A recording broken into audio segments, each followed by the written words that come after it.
Semangat pagi. Pagi, pagi, pagi. Biar sehat. Bisa. Baik ibu-ibu, saya mulai ini supaya nanti senamnya bisa lebih cepat. Kalau kemarin, bulan kemarin, potensi bulan ini tentang diabetes. Tapi seperti biasa. 36 kali 3 tambah 12. Cara mengendalikan gula darah yang bisa dilakukan biasa. Raisa layar ngomong. Oh, tenang. Oh, enggak mati, Ndut. Ibu, 36 tambah 36 dari diabetes tambah 36 jumlah 20 penderita diabetes 102. setiap tahun meningkat. Bahkan bukan hanya pada lansia yang muda-muda. Kita lihat banyak minuman manis kita dapati di mana-mana. Minuman manis, makanan manis. Indonesia sehingga meningkat. Sebenarnya apa kondisi itu? Bagaimana mengatasi? Bisa dibagi, Mbak. Oh, nggih.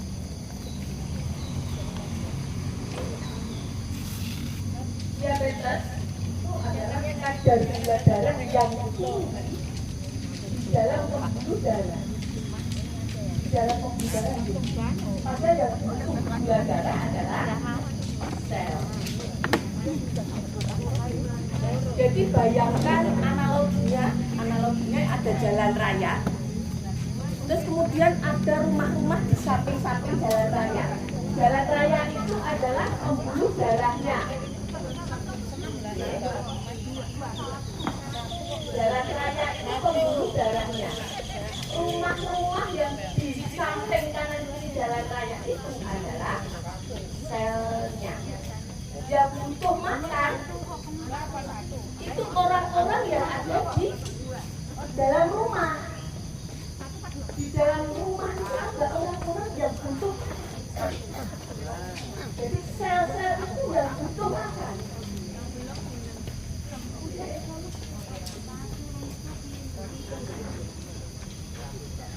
Nggak usah khawatir nanti semua kebagian ya. Halo Mbak, ya taruh aja di kursi Mbak ya.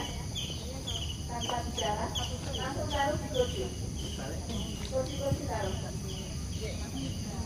Nanti biar mencari itu.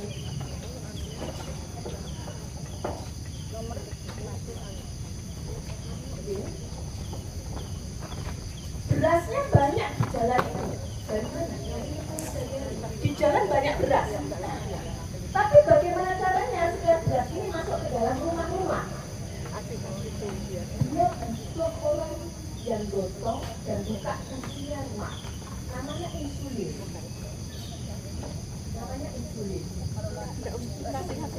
Buka pintu rumah itu sehingga gulanya bisa masuk. Nah, diabetes permasalahannya ada dua. Yang pertama, diabetes tipe 1. Jumlah insulinnya kurang. Jadi yang membuka pintu nggak ada. Masalah yang kedua, jumlah insulinnya cukup. Artinya pankreasnya memproduksi insulin cukup, pankreasnya sehat. Tetapi tidak bisa dibuka pintunya. Tertutup pintunya. Mungkin tertutup lemah.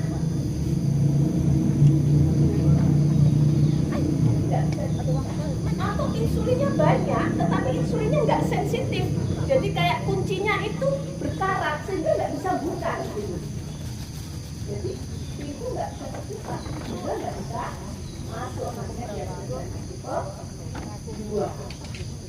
Yang paling banyak ada diabetes tipe 2. Kalau tipe 1 biasanya dari sejak anak remaja ini, nggak ada insulin. Pankreas tidak memproduksi insulin sehingga harus support insulin dari luar.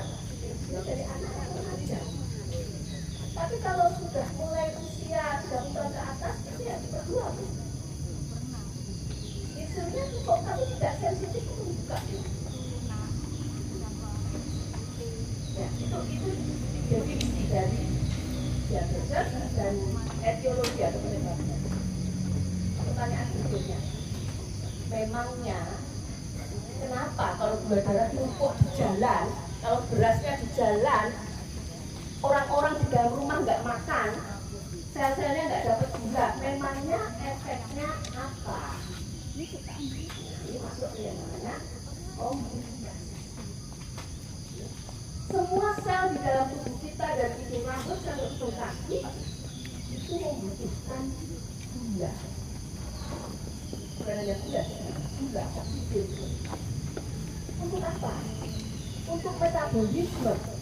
Metabolisme menghasilkan apa? Menghasilkan energi untuk kita bisa aktivitas. Jadi apa efeknya jika gula yang numpuk di pembuluh darah ini tidak terbentuk?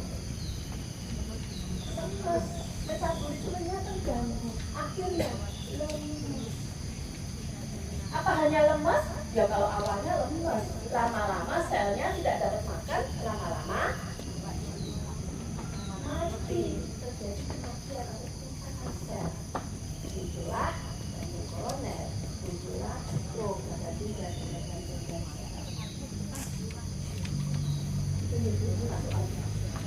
terus, saya akan masuk lagi pertanyaan. Banyak pasien, Dok, kalau saya diabetes, saya minum obatnya sampai kapan? Selamanya.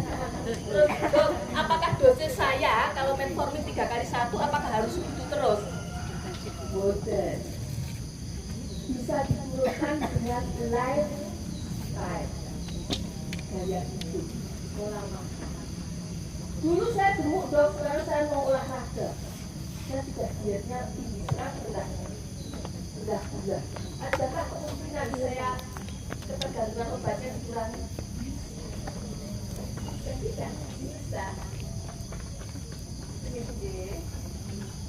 Terus, Dok, kalau misalnya saya mau berat ya, Dok, sebentar saya minum obat. Tapi kalau saya minum obat seumur hidup saya, bagaimana kemudian dan tipe saya? Kata tetangga saya, kata saudara saya yang profesor,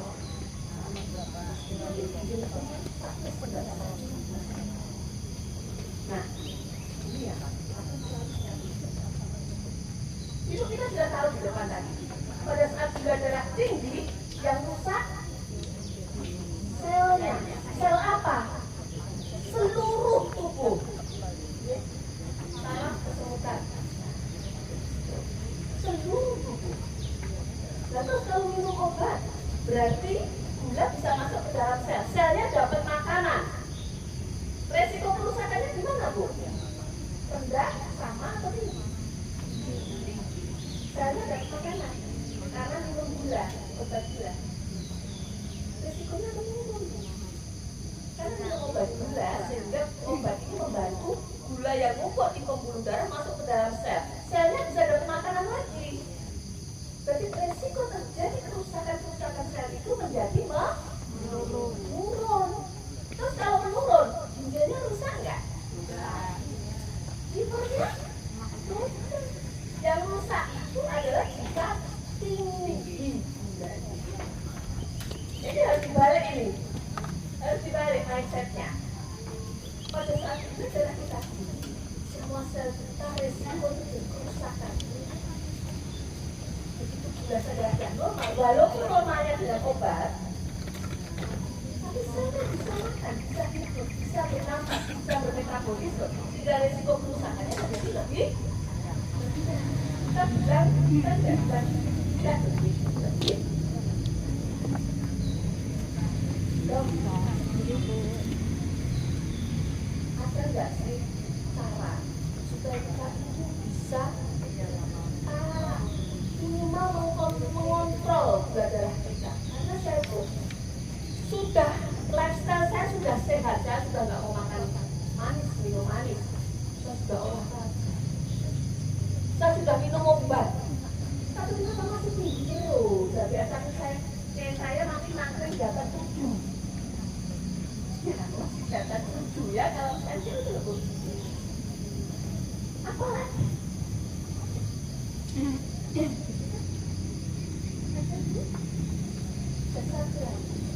satu lagi yang penting yang sering sekali terlupakan, yaitu manajemen stres. Manajemen stres. Emangnya seberapa besar pengaruh stres itu? Oh, besar sekali, Bu. Ibu minum manis, makan manis, gula naik sedikit. Dietnya udah baik, gula terus naik.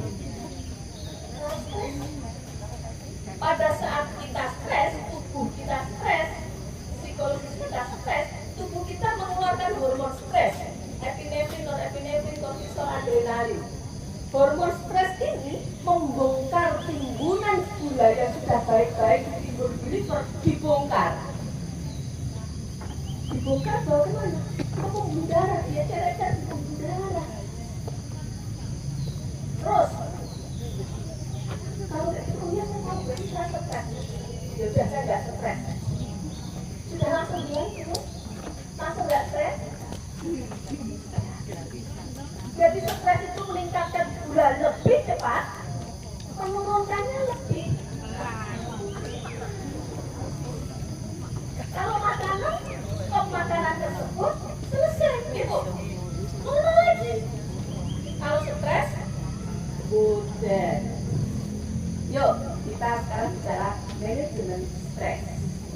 Buat dan bisa kursi satu mbak gitu.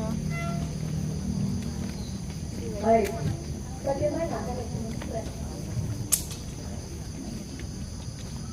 Ibu, kita kasih tahu ya, pada saat stres kita mengeluarkan hormon stres. Kalau saat bahagia, saat tenang, kita mengeluarkan apa? Pada saat kita relax, pikiran kita tenang, kita mengeluarkan hormon relax, hormon bahagia, namanya endorfin. Hormon bahagia. Efeknya apa? Efek hormon endorfin ini luar biasa. Dia akan membantu sel memasukkan gula ke dalam sel tanpa banyak insulin. Jadi bagi jabatan dan insulin lagi membantu.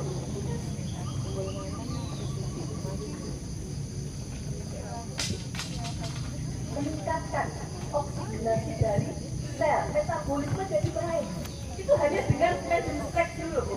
Kita belum bicara olahraga sudah dilakukan. Dia sudah teryakin panjenengan yang melankolis ini, karakter melankolis pasti sudah strict. Saya yakin itu. Iya. Manajemen stres. Dengan hanya manajemen stres itu sudah mengurangi kadar gula darah yang tinggi. Pertama, akui dulu. Akui dulu. Begitu. Ini mekanisme defense, mekanisme pertahanan ego. Ibu stres ini, bosan. Gulanya nggak turun-turun, ini minumnya obat macam-macam. Padahal anti-anti, juga berolahraga. Kan dokter tahu ya, melankolis dari bajunya, saya melankolis. Pasti stres itu. Pasti salah pasti diikuti gitu. Tapi saya stres, bosan. Lah, apa yang bikin saya stres, loh? Tidak ada masalah dalam hidup saya. Ada isu ya, mungkin ya. Ekonomi kehidupan terus sudah mapan semua. Saya ada teman dalam hidup ternyata setelah digali stresnya menurut beberapa orang ringan, tetapi itu tidak stres. Saya itu cuma mikir, sakit saya ini kapan sembuhnya? Maka dokter itu minum obat terus. Nah itu stres ya. Kalau sekedar mikir tidak apa-apa, tapi kalau kepikiran apa-apa. Iya, itu sudah stres. Itu yang saya bilang ringan, apalagi yang berat. Yang berat itu misalnya kesepian, pasangan hidup sudah tidak ada, misalnya kecapean fisik masih gitu ya. Itu yang ringan. Pertama adalah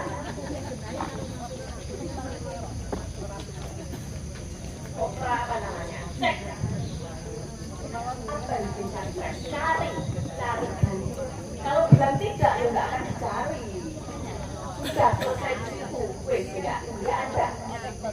Dicari dulu. Saya pulang ke sini manajemen emosional dalam menghadapi hal-hal yang tidak bisa dikendalikan. Gimana maksudnya? Manajemen emosional terhadap hal-hal yang di luar kendali kita. Tapi saya sehat, saya nggak sakit jantung. Itu kan di luar kendali ya. Itu di luar kendali kita. Manajemen emosional. Jadi terima, ini sudah pengalaman yang sering. Terima bahwa apa yang kita lalui hari ini adalah hasil yang terbaik. Karena jadi rasa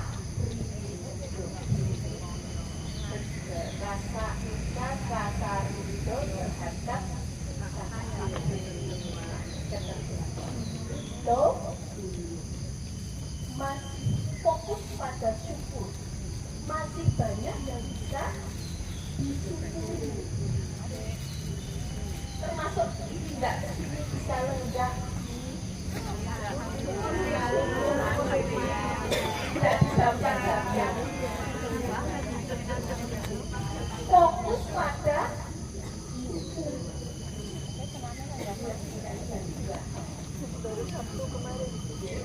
jangan kenapa begini, kenapa begitu.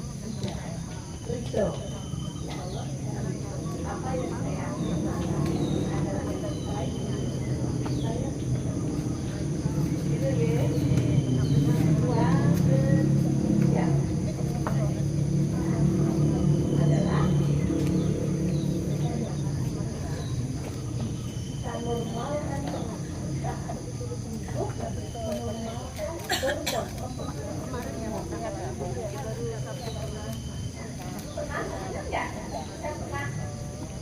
mengajari untuk nafas segitiga Ibu. Masih ya? Ya, nafas segitiga yuk. Intinya sebenarnya adalah fokus pada saat ini. Fokus pada saat ini. Pikiran kita dikunci saat ini. Tidak mengkhawatirkan besok. Karena besok belum tentu fokus pada saat ini. Tidak mengkhawatirkan nanti sore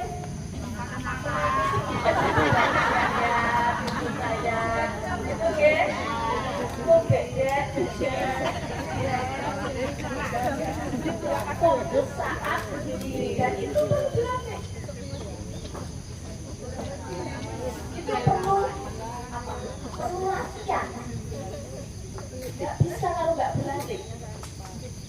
Pada saat penggalian, rutinkan dulu ya mungkin. Rutinkan.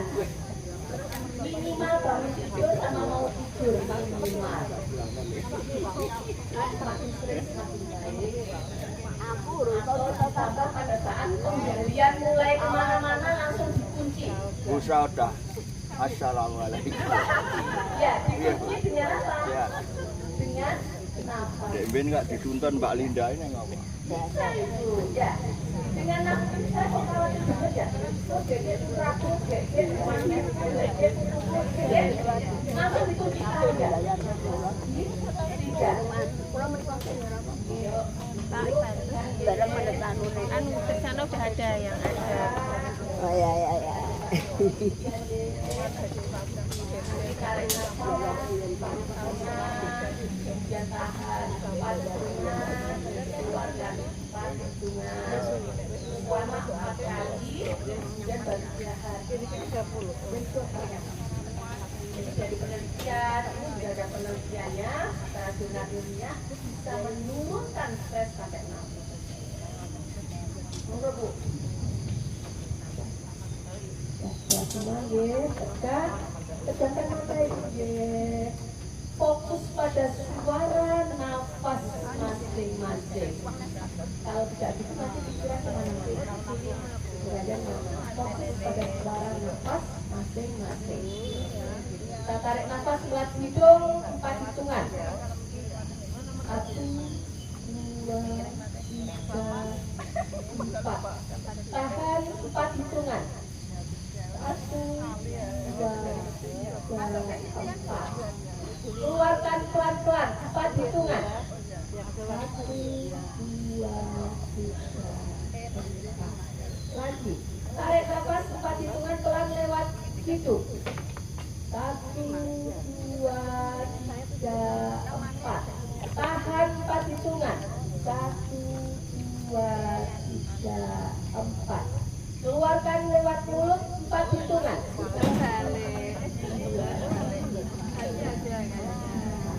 Lagi. Tarik lewat hidung 4 hitungan. 1, 2, 3, 4. Tahan 4 hitungan. Tahan. 1, 2, 3, 4. Keluarkan lewat mulut 4 hitungan. 1, 2, 3, 4.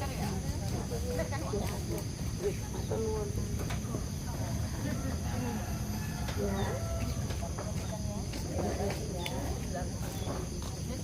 Satu serinya bisa 3 sampai 4. Baru istirahat. Lakukan lagi. Saya bisa lebih dari 4 hitungan boleh? Boleh. Tariknya pelan-pelan lewat hidung. Nanti tahannya selama mungkin gak kuat keluarkan. Lakukan secara rutin. Minimal bangun tidur dan mau tidur. Minimal. Masih lebih baik 2 bulan atau kamu berjaya kemana-mana langsung ingat nafas bagi 3, fokus pada suara nafas.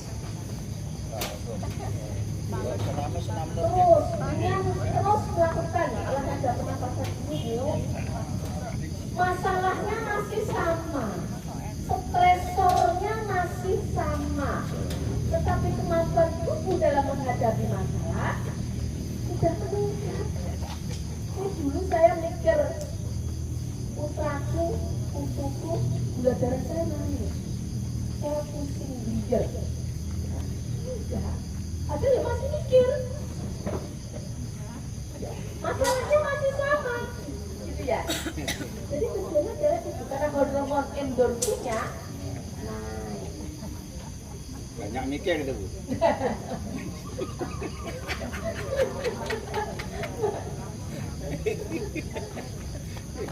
7 menit lagi.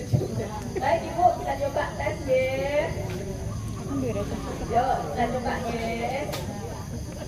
Latihan. Apa dong? Belajar. Yuk, tidak pertanyaan aja. Diperhatikan Mbak Dian ya.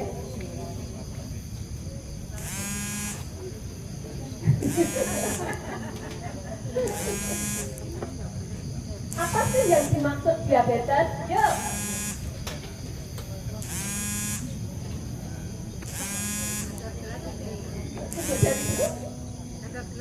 Kadar gula tinggi, kadar gula di mana? Kadar gula tinggi di pembuluh darah. Yes, 1. Baik. Kurang tahu.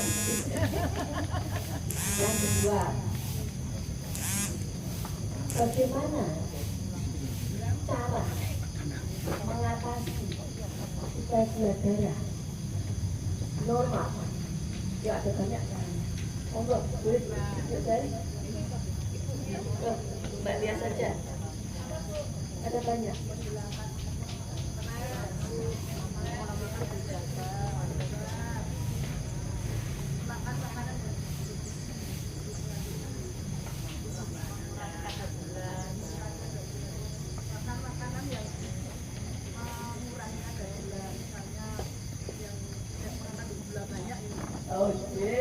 Jadi betul, betul ya. Kemudian ada minuman, itu tambah olahraga. Minuman manis, ya manis, makanan manis. Roti kurangi dan tombol ini. Terus yang kedua adalah olahraga. Manajemen stres. Yuk, yang terakhir. Bagaimana cara salah satu manajemen stres? Yuk. Monggo, Bu. Nafas apa sih namanya? Nafas yang ketiga. Ya. Sangat betul ya. Manajemen stres yang pertama adalah nafas ketiga. Ini ada 3 poin sebenarnya. Penerimaan dulu, mengidentifikasi masalah stresnya di mana. Yang kedua, manajemen emosional terhadap hal yang tidak bisa dikendalikan. Yang ketiga adalah nafas. Betul ya, ibu-ibu ya. Mungkin nanti berikutnya kita akan review begitu ya, 1 atau 2 pertanyaan supaya kita tahu yang masih ingat yang mana. Kita ada biasa kumpul tuh, Bu. Biasa kumpul itu untuk Bapak Ibu pelangis yang aktif loh, gitu. Kayaknya sudah cukup, gitu. 3 menit. Oh, 3 menit ya, pertanyaannya monggo.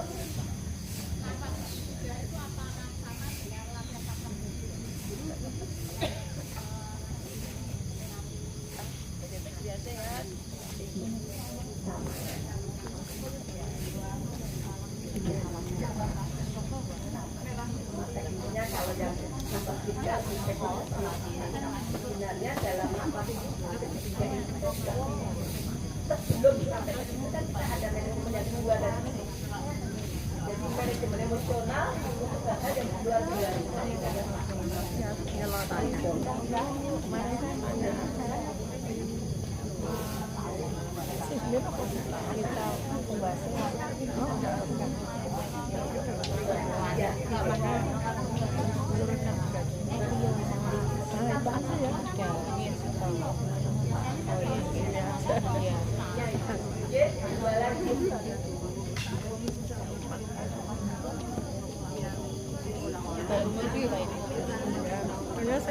Kemarin-kemarin normal.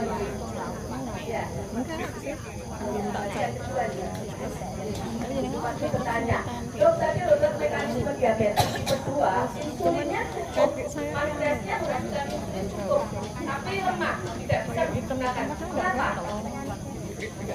Kenapa? Karena apa, Bu?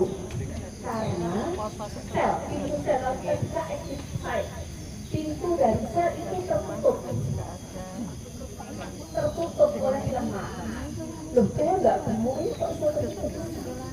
Tidak hanya di bawah kulit ya, tidak hanya di bawah kulit, tapi di dalam organ. Jadi tertutup sehingga insulinnya nggak bisa masuk. Gimana caranya untuk mengatasi itu? Obat itu nanti terakhir, Bu. Exercise, olahraga, betul. Olahraga, diet, itu gitu. Ini satu lagi ya. Sebenarnya sehari sekali aja. Jadi kan saya belum cek lagi kan biasanya sehari sehari kan 2 sampai 2. Tekan nafas tinggi.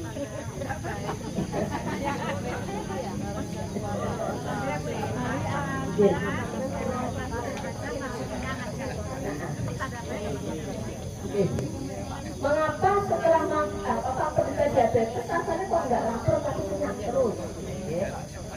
Artinya pertama, kemungkinan sudah terkontrol. Karena kalau gula tidak terkontrol, yang dirasakan adalah lapar terus, haus terus, itu mungkin sudah terkontrol gulanya. Tetapi ada masalah yang lain. Lambungnya penuh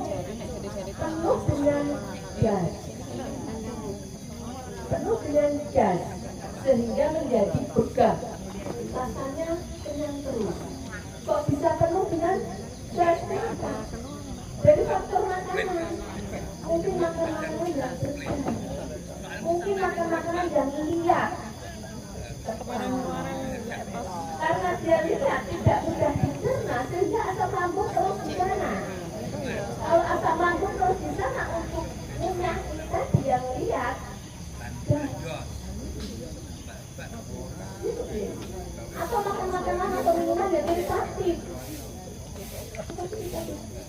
soda. Kafe ada etanolnya nih, fermentasinya. Gas. Mungkin masalahnya bukan diabetes ya tadi.